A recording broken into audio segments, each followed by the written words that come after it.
Assalamualaikum warahmatullahi wabarakatuh. Saya Dani dan ini adalah materi tentang sel.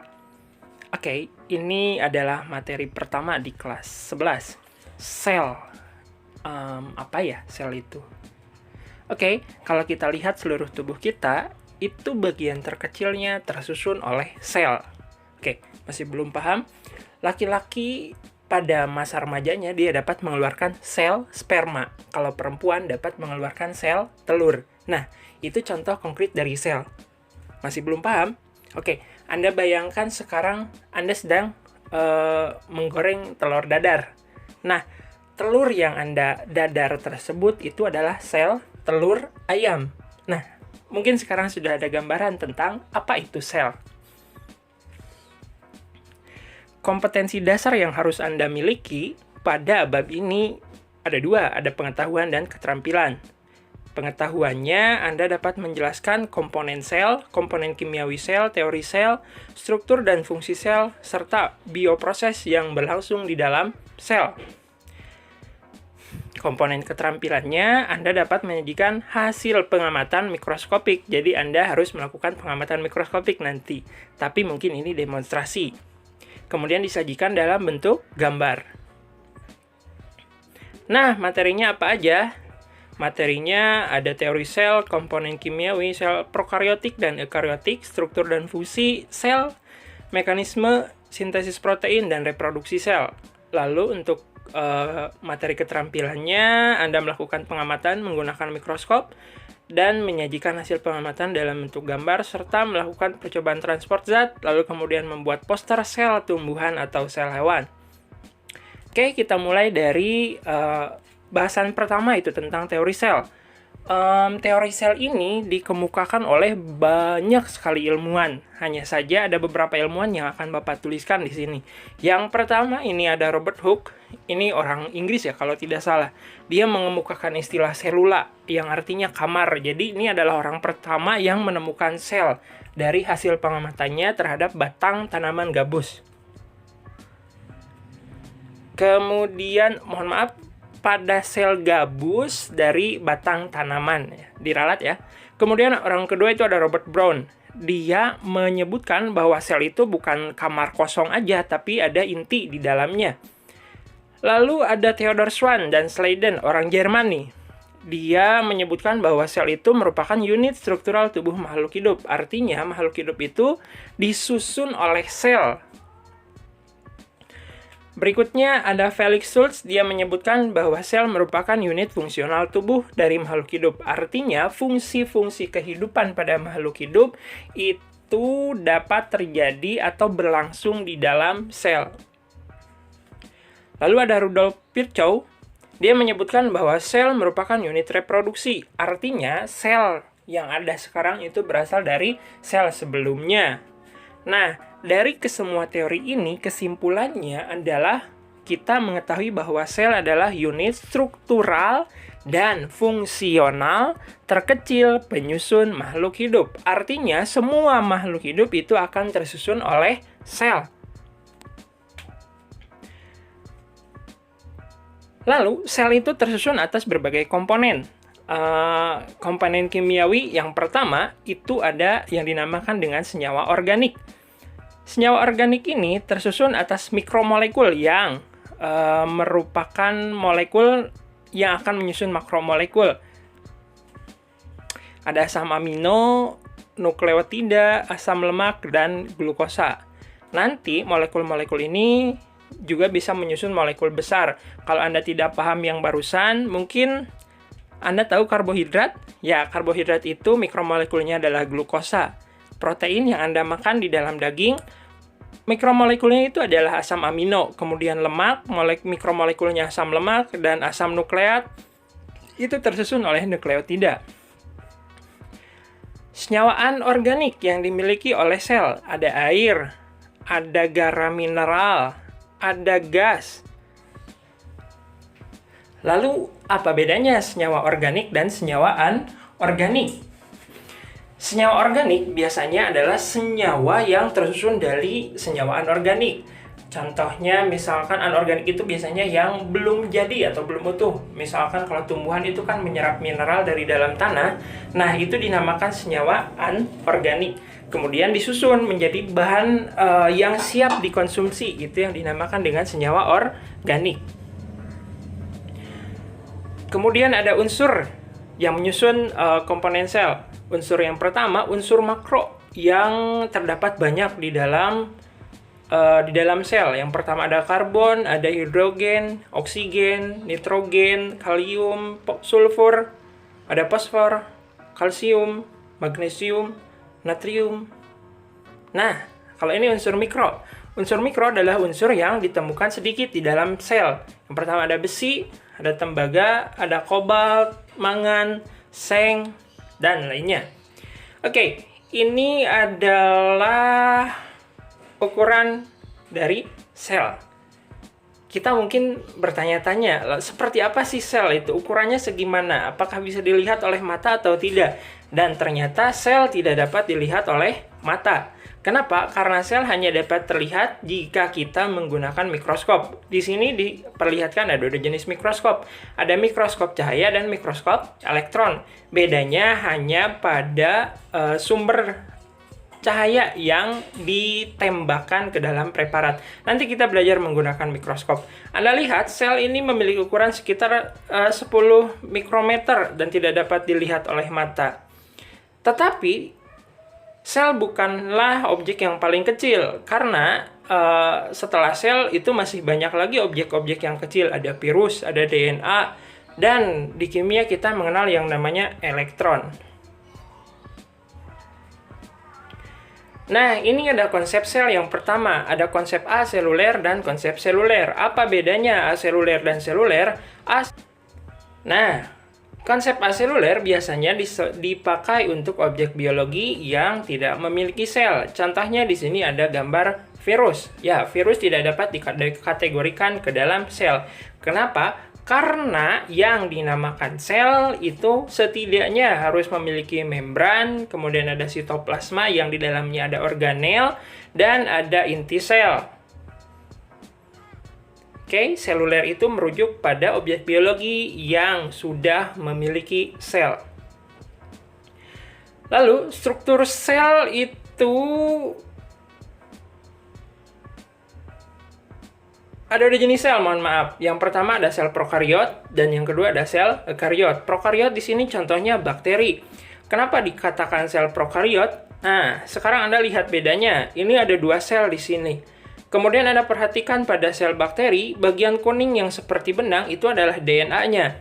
Kemudian bagian sel eukariotik, bagian warna ungu di tengah yang diselimuti lapisan berwarna kuning, di sana terdapat DNA. Apa bedanya? Anda perhatikan DNA sel eukariotik itu ditutupi oleh suatu membran inti, sedangkan sel prokariotik tidak ditutupi oleh membran inti. Dalam arti lain, prokariot. Pro itu belum, kariot itu membran inti. Artinya prokariot belum memiliki membran inti. Kalau eukariot sudah memiliki membran inti. Anda perhatikan di sel prokariot. Ini ada banyak juga organelnya. Biasanya bakteri yang dapat bergerak memiliki flagel sebagai alat geraknya.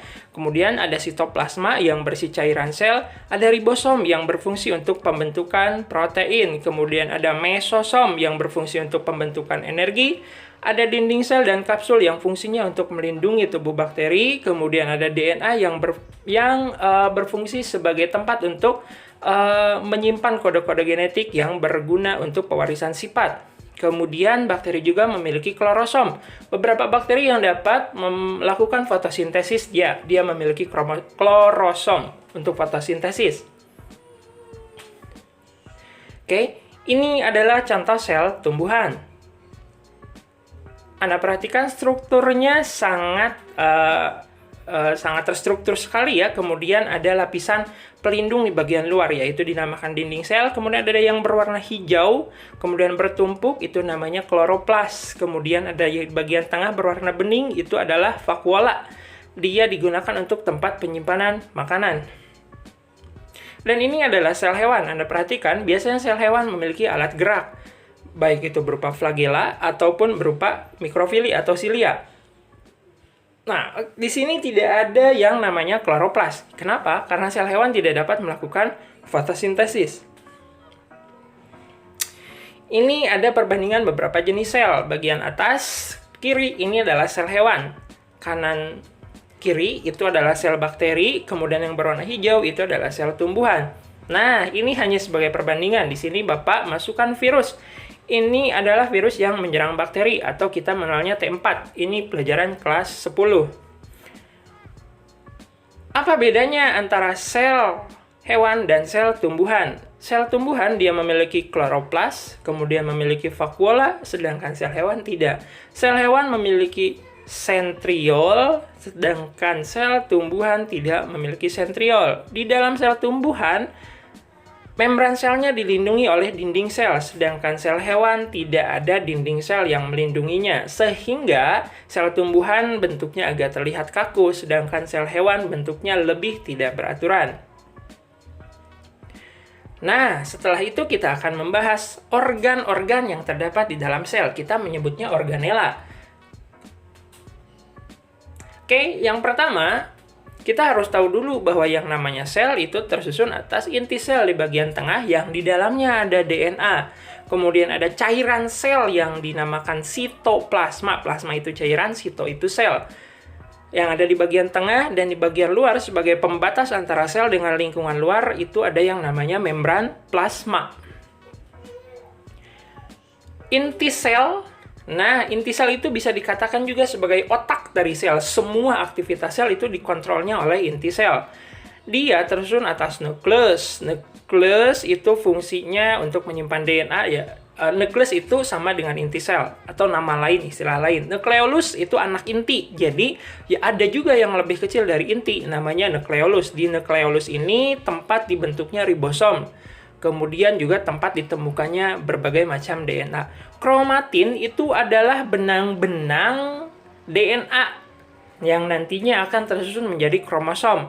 Nuklear pore atau pori-pori inti fungsinya itu sebagai pintu masuk atau pintu keluarnya berbagai zat atau pintu keluarnya RNA dari dalam inti sel menuju ke sitoplasma. Membran inti ini adalah pembatas antara sitoplasma dengan bagian nukleoplasma. Apa itu nukleoplasma? Kalau sitoplasma cairan sel, kalau nukleoplasma cairan inti sel. Fungsinya apa?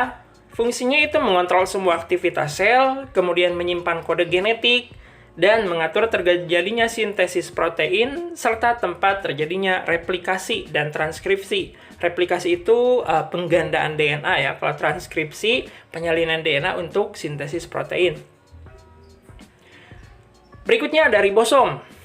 Ribosom ini terdiri dari dua subunit, ada subunit besar dan subunit kecil.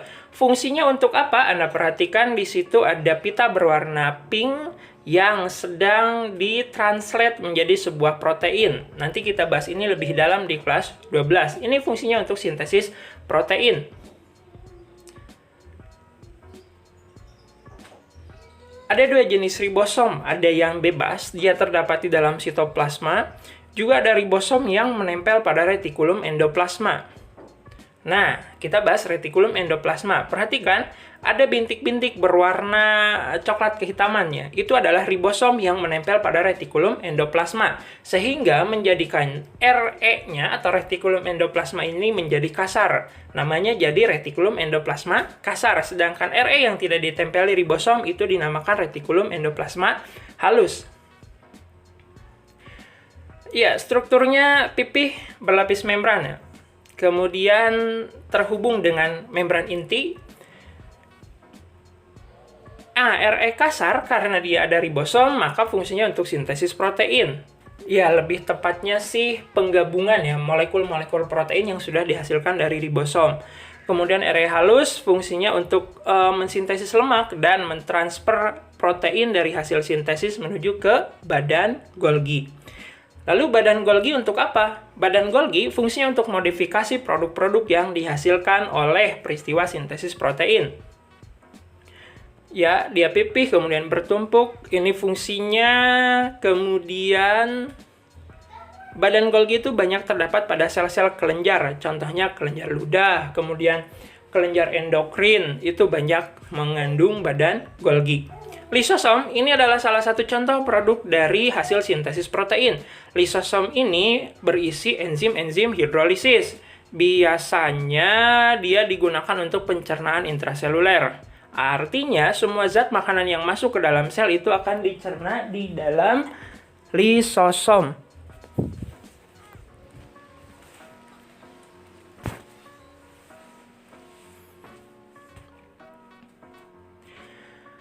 Lalu ini adalah mekanisme kerja antara inti sel, RE, dan badan Golgi, di mana di dalam inti sel nanti ada DNA yang akan disalin.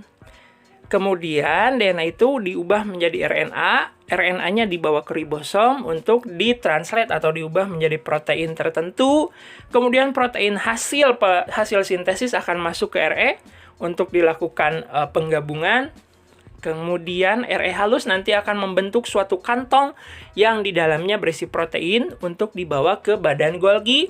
Kemudian nanti badan Golgi akan memodifikasinya dan memberikan tujuannya, atau artinya ibarat kata JNE-nya lah.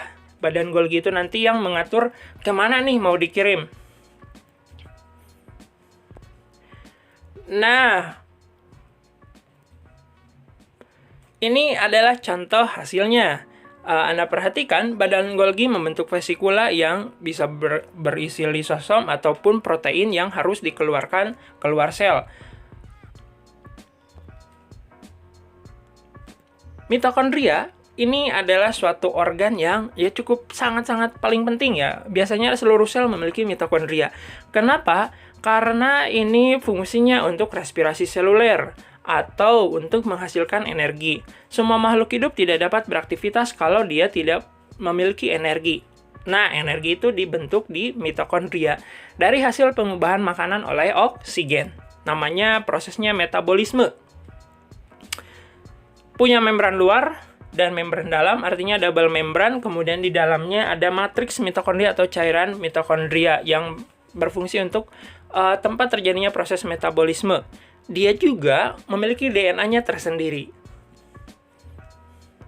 Sitoskeleton atau rangka sel. Skelet itu rangka, sito itu sel. Rangka sel ini adalah kalau kita ibaratkan tulangnya sel lah, yang memberi bentuk tubuh pada sel. Itu sitoskeleton.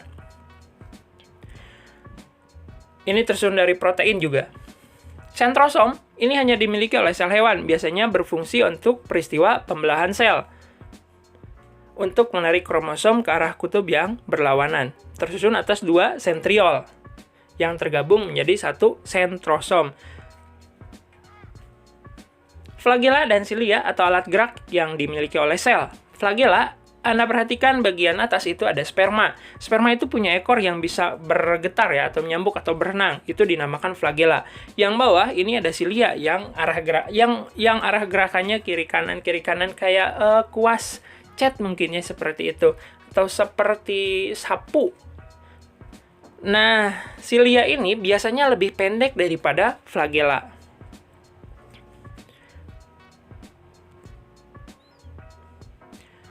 Kloroplas ini hanya dimiliki oleh organisme autotrop yang dapat melakukan fotosintesis. Kloroplas ini sama halnya dengan mitokondria, dia juga memiliki membran ganda, ada membran luar dan ada membran dalam. Kemudian matriksnya atau cairan di dalam kloroplas itu dinamakan stroma. Dan ada bagian hijau bertumpuk yang dinamakan dengan tilakoid. Di sanalah tempat terjadinya fotosintesis. Membran plasma. Membran plasma ini adalah bagian pembatas antara sel dengan lingkungan sekitarnya. Juga bertindak sebagai pintu keluar masuk zat dari dalam atau dari luar sel. Membran plasma ini tersusun atas lipid. Anda perhatikan ada yang berwarna kuning di tengah, itu lipid. Kemudian ada yang bulat-bulat, itu fosfat. Kemudian ada yang berwarna ungu, itu protein, dan yang berwarna hijau itu adalah karbohidrat. Sifatnya dinamis dan bentuknya tidak beraturan atau asimetris. Fungsinya untuk transport zat dan pengenalan sel ya. Atau ini biasanya dilakukan oleh glukosa yang menempel pada membran sel itu. Nah, fosfolipid yang Bapak jelaskan tadi, yang warna kuning di tengah itu lipid, lemak, kemudian yang bulat, warna abu itu fosfat. Fosfat itu suka sama air. Kalau lemak itu tidak bisa bercampur dengan air. Nah, struktur yang seperti ini biasanya akan menyebabkan membran sel itu punya sifat-sifat khusus, atau dalam arti lain tidak sembarang zat bisa melewati membran sel. Kemudian Anda perhatikan bagian bawah, itu ada yang namanya kolesterol, yang fungsinya untuk menahan struktur lipid agar tetap pada kondisinya.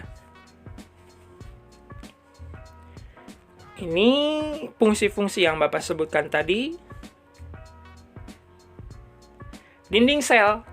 Ini biasanya dimiliki oleh bakteri dan sel tumbuhan. Dinding sel fungsinya untuk melindungi sel dan memberi struktur yang lebih kaku pada sel. Anda perhatikan saja tumbuhan. Tumbuhan itu bentuknya keras, beda dengan kulit manusia yang lebih lembek. Itu disebabkan karena adanya dinding sel. Vakuola hanya dimiliki oleh sel tumbuhan, fungsinya untuk menyimpan cadangan makanan. Manusia punya? Enggak lah.